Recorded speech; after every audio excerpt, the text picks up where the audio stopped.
Hi there guys, got a video here today on the FX-M4 and what I want to do in today's video is fit the 750 power plenum to the rifle.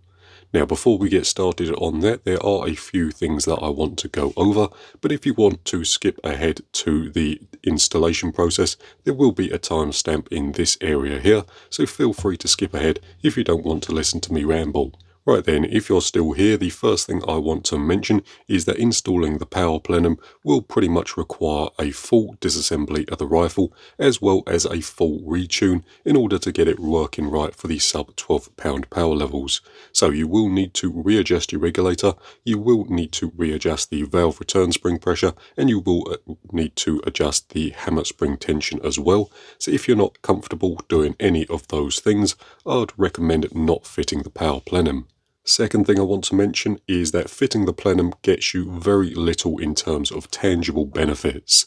This is a high power upgrade designed for higher power rifles, and in the sub 12 pound rifles it really doesn't make a difference to the overall rifle's performance. You may get a few extra shots and the rifle may be a little more consistent over the chronograph, however I've not found it to affect accuracy, and if I'm honest it can be a little bit of a pain to get working properly. With that all said, why am I fitting it to this rifle? Quite simply because it looks cool. That is the only reason I'm fitting the power plenum to this particular rifle. And whilst I won't be fitting it on camera, when I sort of take the rifle apart again and retune everything, what I'm going to be doing is fitting a plenum plug to the big plenum so that it actually has less plenum volume than the original one. What that will allow me to do is set the reg pressure much higher, something like 80 or 90 bar, but I'll be going over that when I actually properly tune the rifle. Right then, with that all said and done, we can finally start. So the first thing I'm going to do is degas the rifle by first removing the bottle. With that done, what I'm going to do now is dry fire the rifle into a nice safe backstop to remove the air inside the plenum. If we take another look at the reg pressure gauge, you can see that is now reading 0, so it's safe to proceed. The next thing I'm going to do is remove some of the accessories, so I'm going to be removing the grip, the bottom rail, as well as the bag rider, this piece at the back.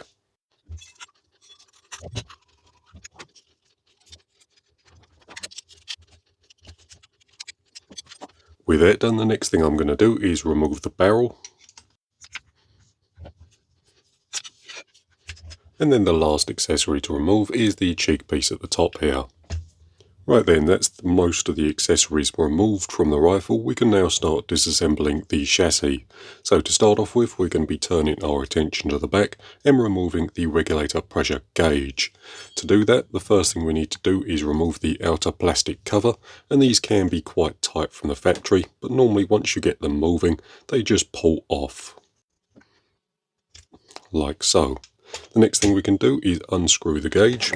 And again, these will be done up fairly tight from the factory, so I'm just going to be using a nice good quality adjustable spanner, coming in nice and close to the bottom of the gauge, then cracking it loose.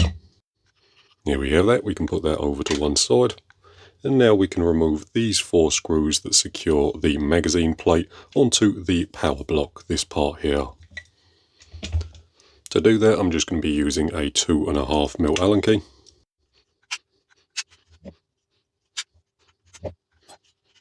And with that done, the next thing we can do is remove this butt section here by simply removing the 4 securing screws in the top.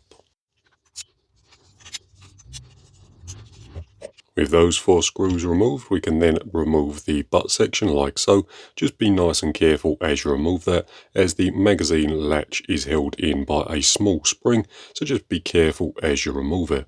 But we'll stick this over to one side.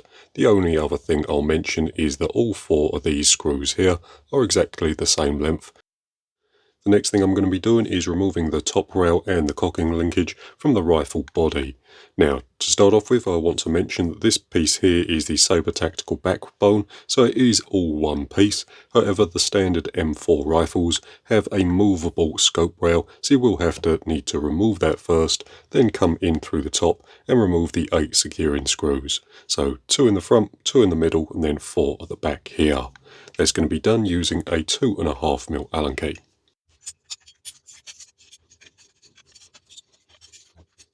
With all the screws loose, we can then nice and carefully remove the top rail from the rifle, being nice and careful not to lose any of the screws as we pull it off. As you remove that, just keep a close eye on the cocking linkage here. So we have these 4 plastic pucks, and these can be stuck to the top rail, so just keep a close eye on them. But we'll stick the top rail nice and safely over to one side. Then take a closer look at the rifle body. So the first thing we'll do is open the cocking linkage, then pull this front section off. It is pinned into place so it won't fall out on its own, but we'll just be pulling it off so it doesn't get lost. The next thing we can do is loosen this screw here, again using a 2.5mm Allen key. And then what that will allow us to do is remove the entire cocking linkage, just like so.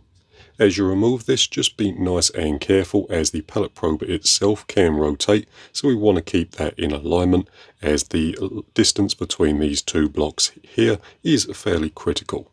But we'll put that nice and safely over to one side. With that done, there are just a few more things we need to remove from the body before we start removing the plenum. The first thing we need to remove is the hammer spring adjustment mechanism as well as the power wheel. To remove the power wheel, we're just going to be using a 3mm Allen key to loosen the screw in the middle.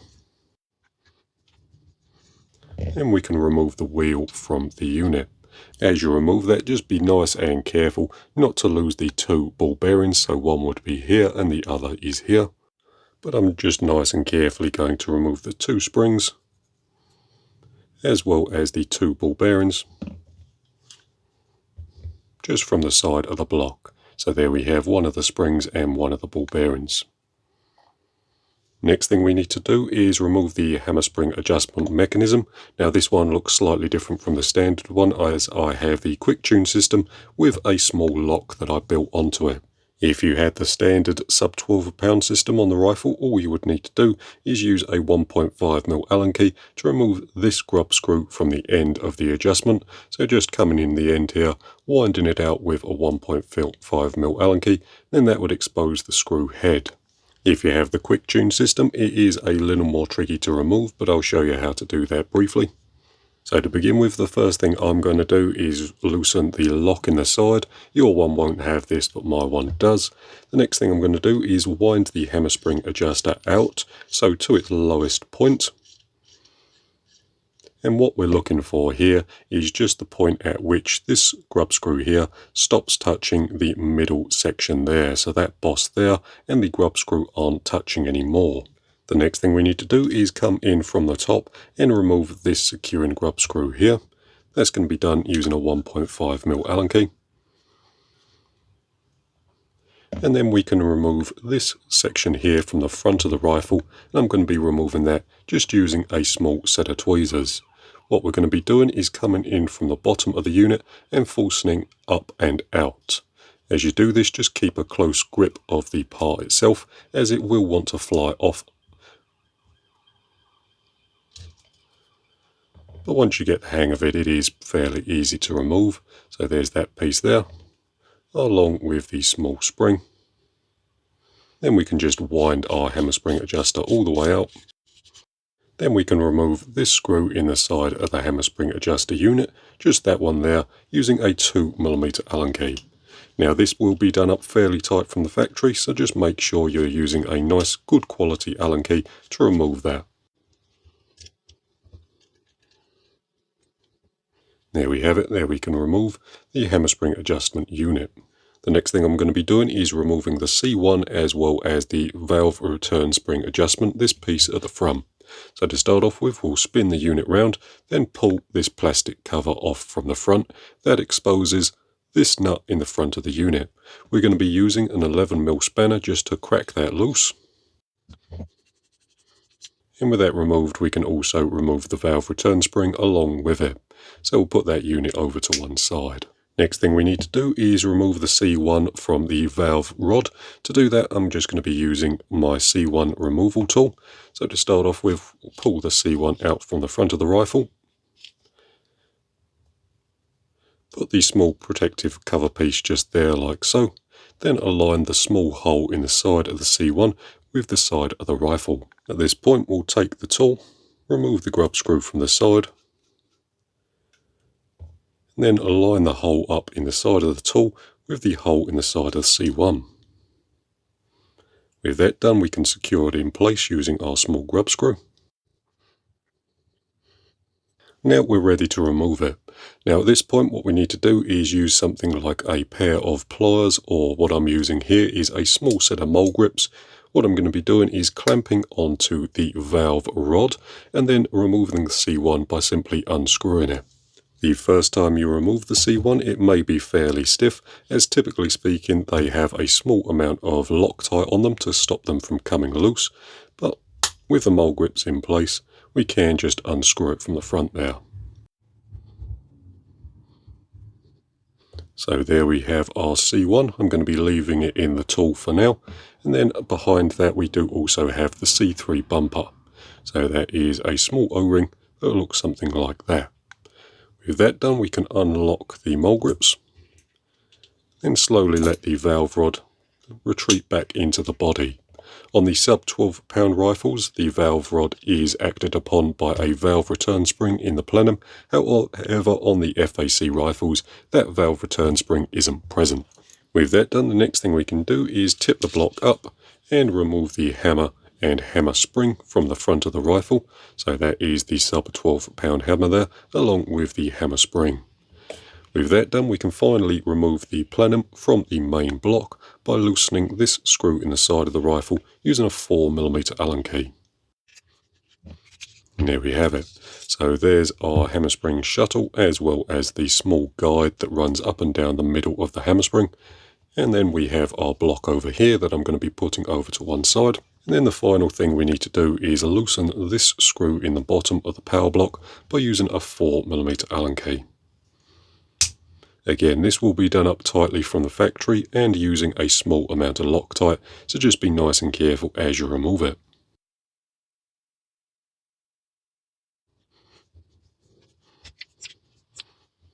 There we have the sub-12 pound plenum removed from the rifle. Right then, with the rifle fully disassembled, we can now turn our attention to our new plenum. So this is what I got in my kit. I bought it from Bagnal and Kirkwood, and this is pretty much the entire plenum kit. So to start off with, I'll just run through what you get inside it. So we have a new heavier hammer spring, we have a hammer weight, as well as a new hammer. This part here is our new valve rod. We also have the parts to the power plenum, so we have the back piece, the plenum part, and then the end piece, as well as a new valve adjustment system, so a new valve return spring, a new body, as well as a cap for the front, so we can adjust the valve by hand. And then finally down here are just a few spare O-rings. With that said, as my rifle is a sub-12 pound rifle, I'm not going to be installing the heavier hammer spring, the hammer spring weight, or the new heavier hammer. The heavier hammer also has more hammer spring preload built into it, so it makes it a little more difficult to adjust under sub-12 pound power levels, so we're going to be leaving these components out from the rebuild. Luckily we can just use our original pieces, so I'm going to be bringing those back. The other thing that I'll mention is that you don't have to install the new valve return spring setup. You can stick with the old one if you prefer. I'm going to be installing it on my rifle, as it does have a way to lock off the adjustment by just installing a grub screw into these three holes here. Then once you've found your adjustment, you're happy, you can lock it off, and that way you can't adjust it without using a tool. With that all said, we'll stick these parts to one side for a minute, and then we'll start assembling the power plenum. So the first thing I want to make you aware of is that my pieces come pre-assembled with the O-rings installed. So we have two O-rings around this section here, we have an O-ring around the back here, then I'm not sure if the camera will pick it up or not, but there is an O-ring in this middle section here down in that hole. If we take our valve rod, we can push that through, and we can feel the O-ring gripping on the rod, so I know it's there. I'm pointing that out as some kits may come disassembled or with O-rings not installed. And the last O-ring I'll make you aware of is this one in the end of the plenum itself. So there we have it there. Just make sure, go through all your components and make sure all the O-rings are installed correctly. And with that done, we can start our installation procedure. So the first thing we'll do is install this piece here into the back of the unit. So if we take a look at this piece here, it has this dimple. This dimple needs to align with this grub screw hole here. So I'm going to be removing the grub screw first using a 1.5mm Allen key. Pulling that out. Then we can go ahead and install this piece here, although before this goes in I am just going to be adding a small amount of silicone grease around the OD of the part, just so it slides over the O-ring nicely.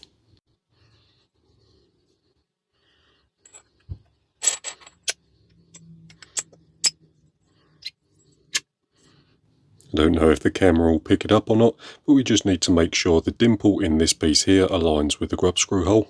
I'm pretty much happy there, so we'll take our grub screw, get that installed in the threaded hole, then do that up nicely with a 1.5mm Allen key. Next thing I'm going to do is just add a small amount of silicone grease to this outside O-ring here. And again, a very small amount to the valve rod itself. What we're going to do then is install the valve rod through this piece here, pushing it all the way through for now. What we can do then is screw this piece into our plenum. What we ideally want is for this face here to be flush with the outside of the plenum.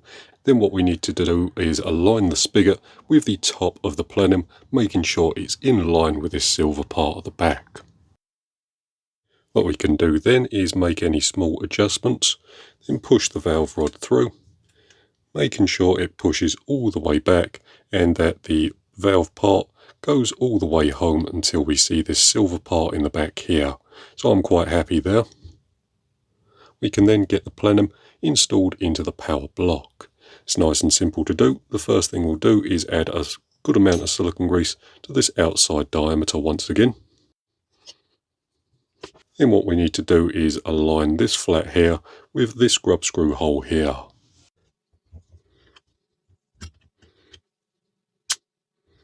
And we can get that secured in place using our grub screw, getting that done up with a 4mm Allen key.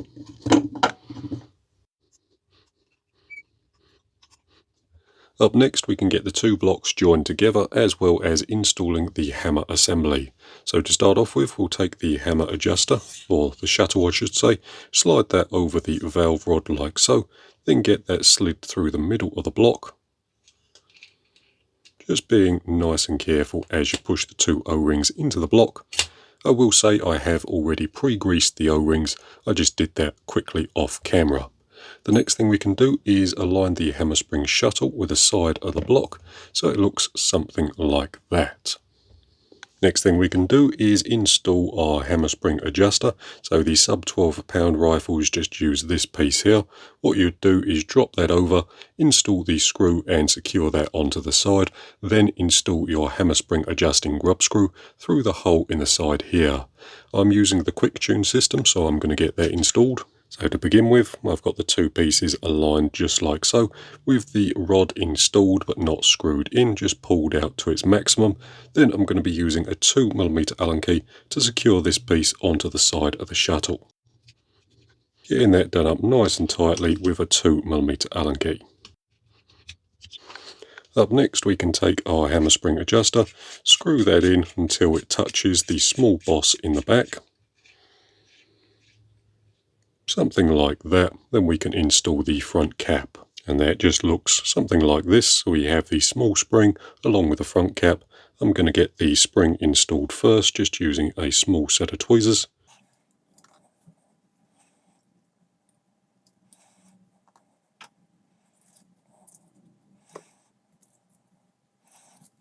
Then we can lock that in place using the small retention grub screw. So just that one there. This one goes in from the top. And there we have it. There's everything put back into place.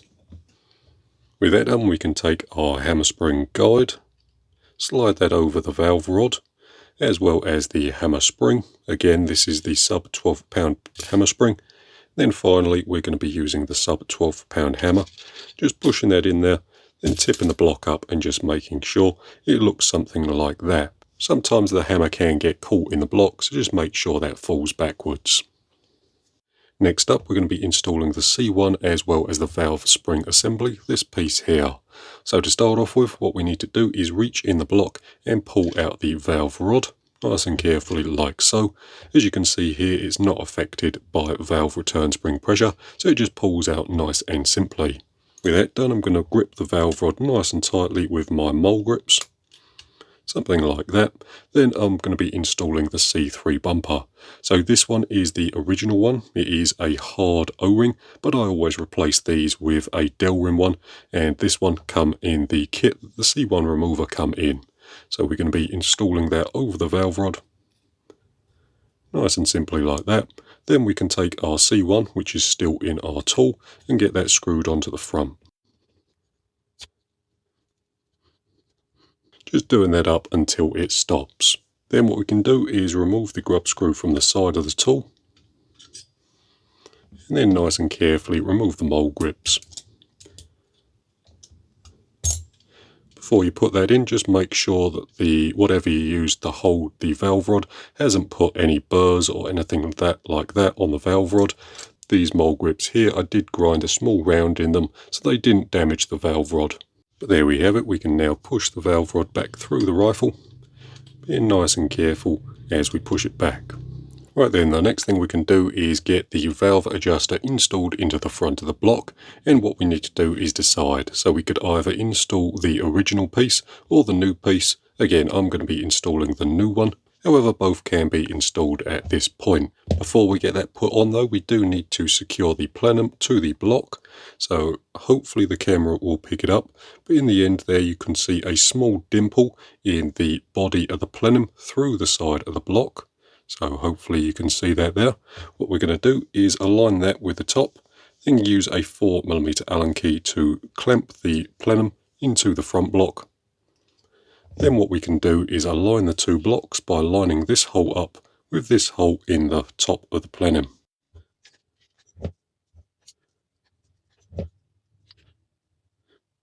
So that looks pretty good to me. The two holes are nicely aligned and everything should be nicely secured. With that done, we can now take the valve adjustment body, this piece here, screw that in the front of the rifle, getting that done up using an 11mm spanner. Then we can take our valve return spring, place that into the body, then take our adjustment knob, this piece here, push that in and get that screwed into the front. For now I'm going to be screwing it in until about there. We will be adjusting this at a later date though. With that done, we can start getting the rifle put back together, starting off by installing the cocking linkage. So to start off with, I'm just going to be taking a small amount of moly grease and adding that to the sliding surfaces. So to start off with, we have this sliding surface at the back here. It's just a nice small amount on this piece will do us. Wiping off the excess with our fingers. Then we can do the same on this section here. So the cocking and linkage runs up and down this piece here, so we can be installing a small amount of grease. We can add another small amount to the moving part back here, so just to the plastic spacer pucks. Again, just a real small amount, we don't want tons on these pieces. And with that done, we can add the cocking linkage to the top of the block.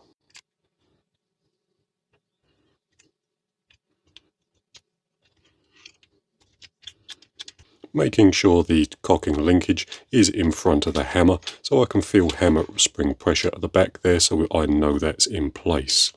With that done, we can get this screw in the top here secured using a 2.5mm Allen key. What we're going to be doing is doing this up snug to begin with. Then I'm going to take the screw from the top rail, so this screw here with the shank on the end. We're going to be installing that into this hole here, just getting that done up loosely for now. It won't screw in all of the way, we're just using it for alignment. What we're going to do then is nice and carefully rotate the block until we feel the midpoint of the screw, and then get this screw done up nice and tightly. What we can do then is take the front piece, so this is the front barrel band, get that pushed into position at the front here. So when it's all said and done, it should look something like that. With that all done, what I'm going to do now is just bring back the barrel and install that through the blocks just to keep alignment. So pushing that through nice and carefully.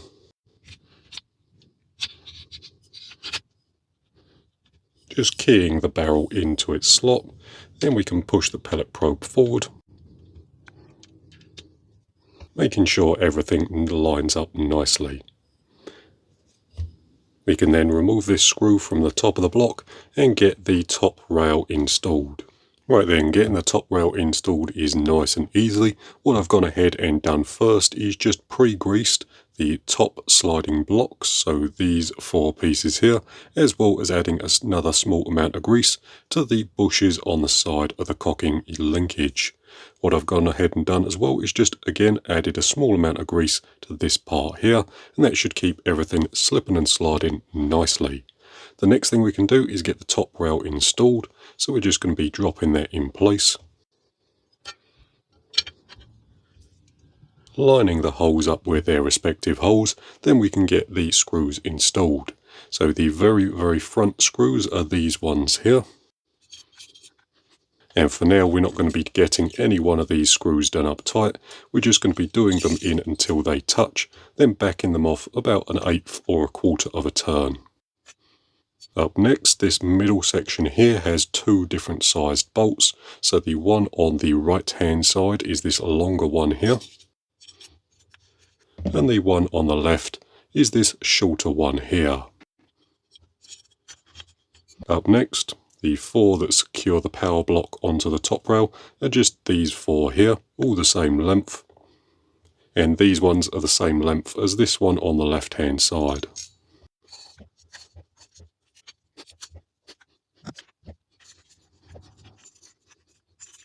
With all 8 screws installed and done up semi-tight, you can go back through and tighten all of the screws up. I will say they are only M3 screws going into aluminium, so be nice and careful as it is fairly easy to strip the screws out. The only other thing I'll mention is that if you have trouble aligning the holes in the power block with the top rail, you can go ahead and loosen this bolt here and move the plenum slightly backwards or forwards just until you get the holes in alignment. Although I will say don't forget to retighten the screw after you've made your adjustments. The next thing I'll do is install the butt pad onto the rear of the rifle, and to start off with, that's nice and simple. All we do is align the components like so, then we can take the 4 securing screws. So all 4 of these screws here are exactly the same length, so we don't have to worry about mixing them up. And like with the top rail screws, we are just going to be getting them done in until they touch first, then we'll go back through and retighten everything.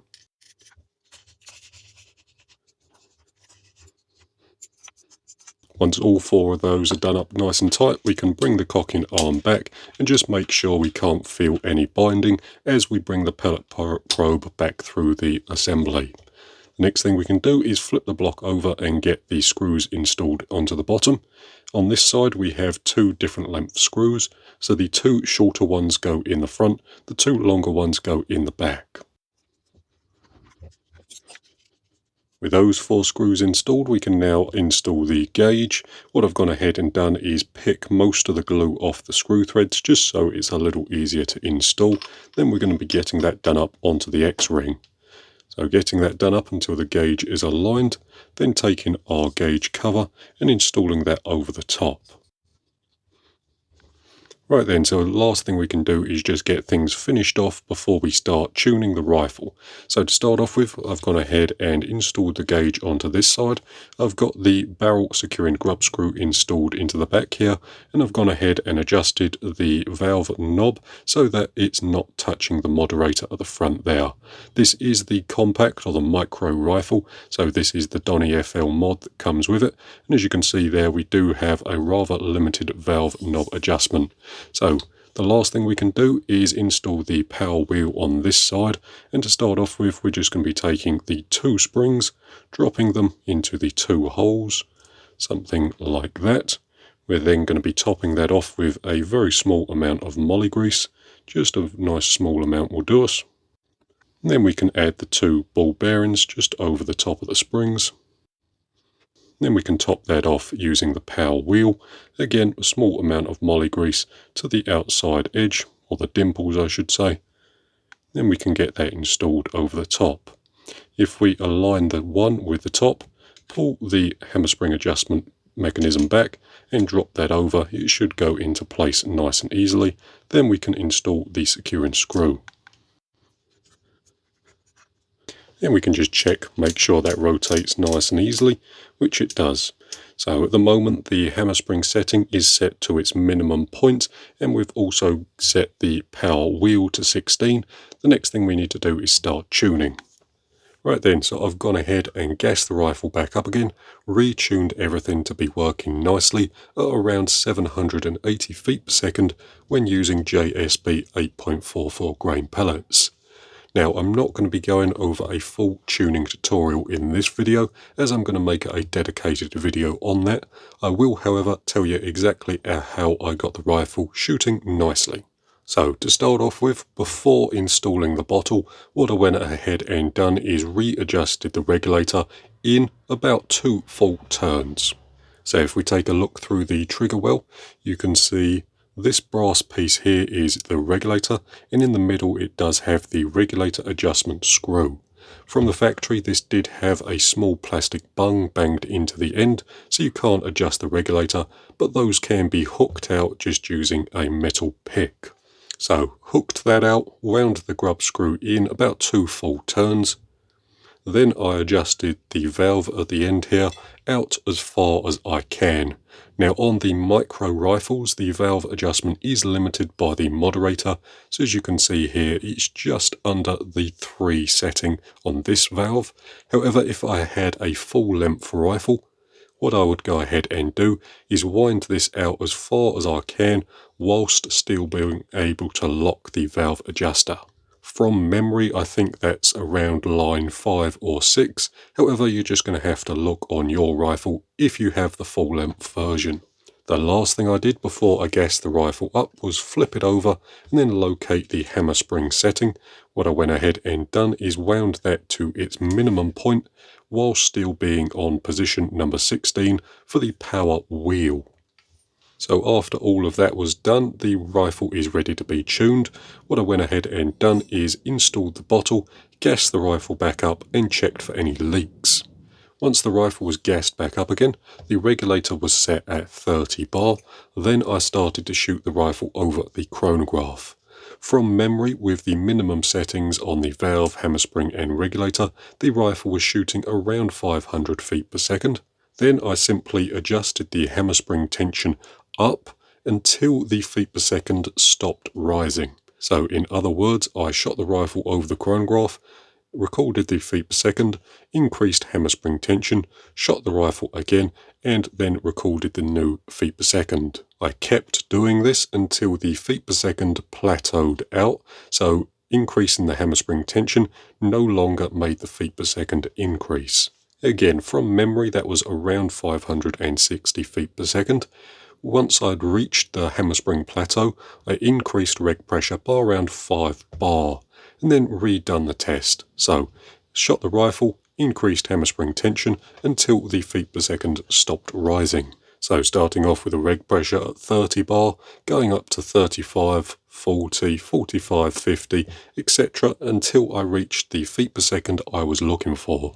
So that was around 780 using JSB 8.44s. I ended up with a reg pressure at around 55 bar.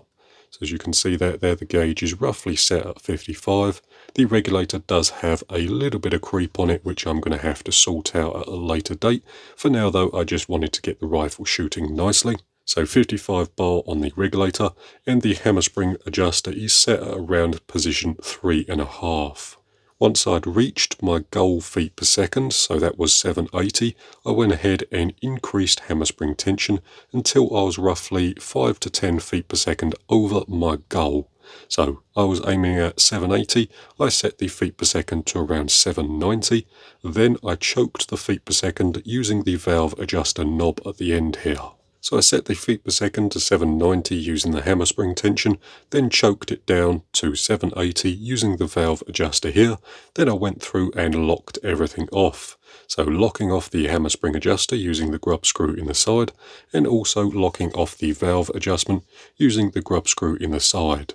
At this point I will mention I didn't get a locking grub screw in my kit, however luckily I have plenty of grub screws on hand. The grub screw that I used was an M3 by 4, so that's an M3 grub screw with a total length of 4mm. Right then, so there we have it. The rifle is reset up and running nice and consistently. I haven't done a full shot string yet, but the rifle is slightly more efficient. If we take a look at the gauge here on the side, this is one of the segment 25mm Pro gauges, the new ones, and you can see how much air you're using per shot. So before I installed the big power plenum, this was around 1.2 bar per shot. However, that has dropped down to about 0.9 bar. So a small improvement in efficiency. Consistency over the chronograph hasn't really changed much. This rifle was fairly good from the factory, and it's still pretty good now. Over an entire magazine, so that's 34 shots, it's running about a 10 feet per second spread, which is the same as it was with the standard size plenum. Accuracy hasn't really changed that much. The reg pressure is roughly the same as it was before I installed the plenum, and the feet per second is pretty much identical, so I wouldn't expect that much difference in the accuracy of the rifle. But with that all said and done, that's pretty much going to do it for this particular video. So thank you very much for watching. I hope it's been interesting or useful, and I'll see you in the next one.